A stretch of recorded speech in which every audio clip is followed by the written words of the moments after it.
Hi friends, welcome back to my channel. ఈరోజు మన video వచ్చేసి రాగి పిండితో 2 రకాల బ్రేక్ఫాస్ట్ రెసిపీని ఈజీగా ఎలా ప్రిపేర్ చేసుకోవాలో చూపించబోతున్నానండి. తప్పకుండా ఈ వీడియోని స్కిప్ చేయకుండా ఎండ్ వరకు చూడండి. మీకు మంచి హెల్దీ అండ్ టేస్టీ బ్రేక్ఫాస్ట్ రెసిపీని ఇట్టే చేసేస్తారనమాట. సో ఇవి పిల్లలకి కనుక పెట్టారన్నా లేదంటే పెద్దవాళ్ళకి పెట్టినా చాలా చాలా మంచిదనమాట.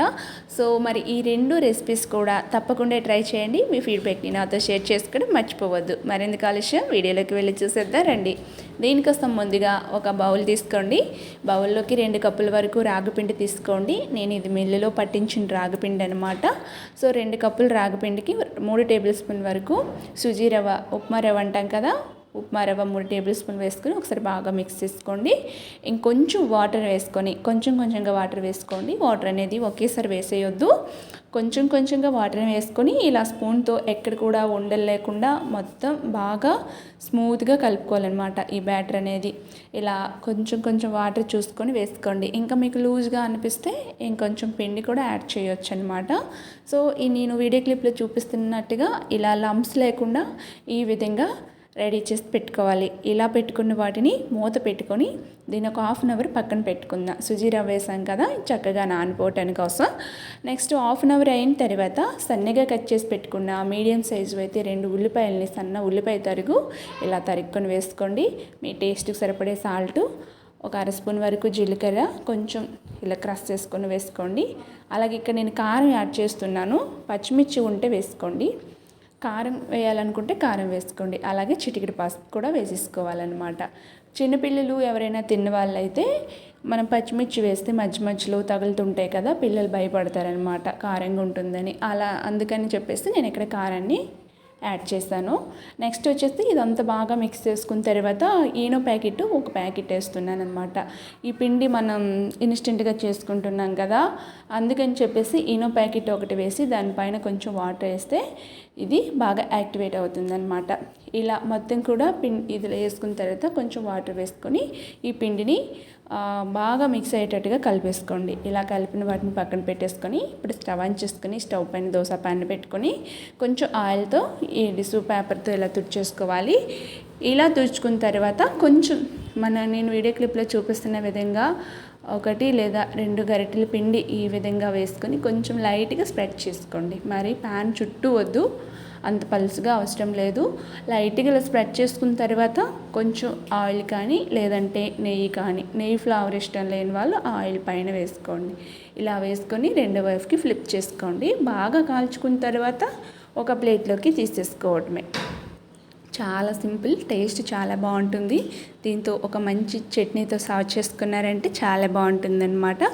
అన్నింటినీ కూడా ఇదే విధంగా రెడీ చేసి పెట్టుకోండి, చాలా బాగుంటుంది. దీంతో పాటు టమాటో చట్నీ కూడా చేశానండి. అది వీడియో లింక్ కావాలనుకుంటే డిస్క్రిప్షన్లో పెడతానన్నమాట. ఈ చట్నీ ఇంకా ఈ రాగిపిండితో చేసిన ఈ బ్రేక్ఫాస్ట్ రెసిపీ కూడా చాలా బాగుంది. సో ఎవరైనా సరే డెఫినెట్గా లైక్ చేస్తారు. సో మీరు ఇంట్లో తప్పకుండా ట్రై చేసి టేస్ట్ చేశాక అప్పుడు నాకు మీ ఫీడ్బ్యాక్ని నాతో షేర్ చేసుకోండి.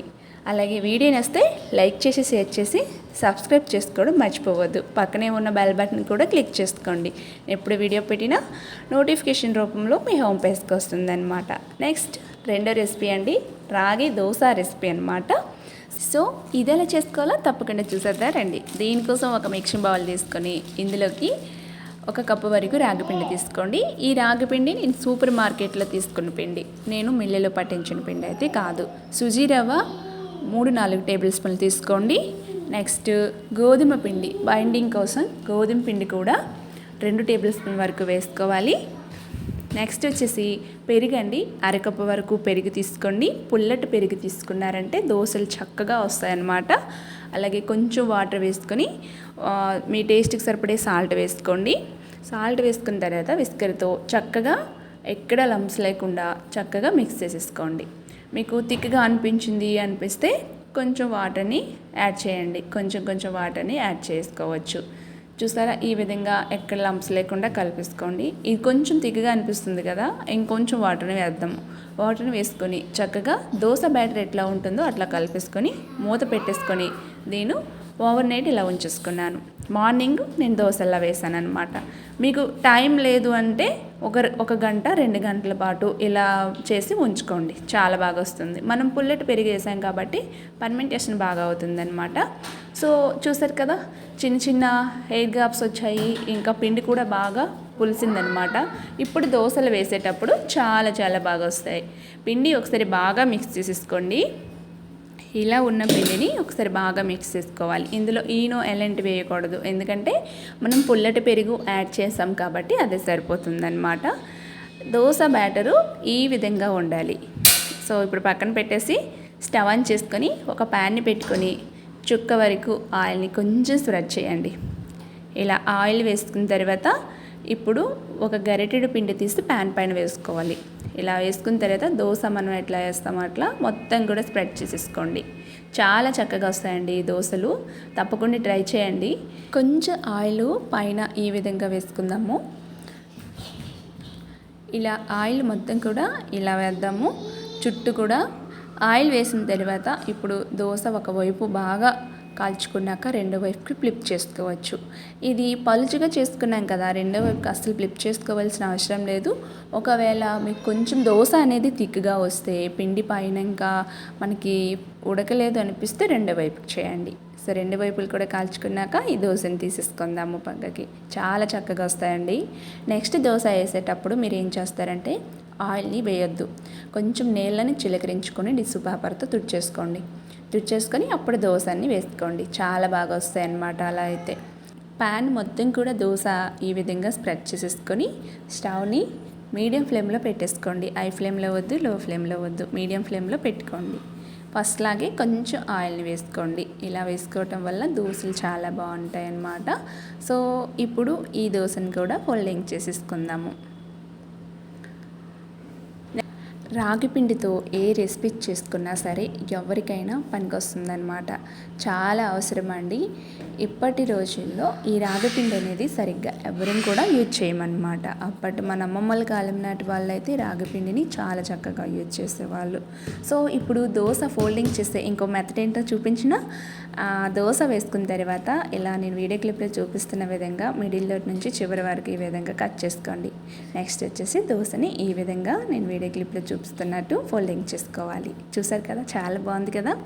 సో ఈ మెథడ్ని కూడా ట్రై చేయండి, మీకు కూడా బాగా వస్తుంది.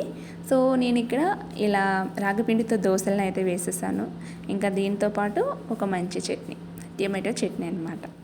సో ఇంతే ఫ్రెండ్స్, ఇవాళ మన 2 రెసిపీస్ కూడా చాలా బాగున్నాయి. ఇవి బ్రేక్ఫాస్ట్లోకి చాలా మంచిదన్నమాట, హెల్దీ అండ్ టేస్టీ రెసిపీ.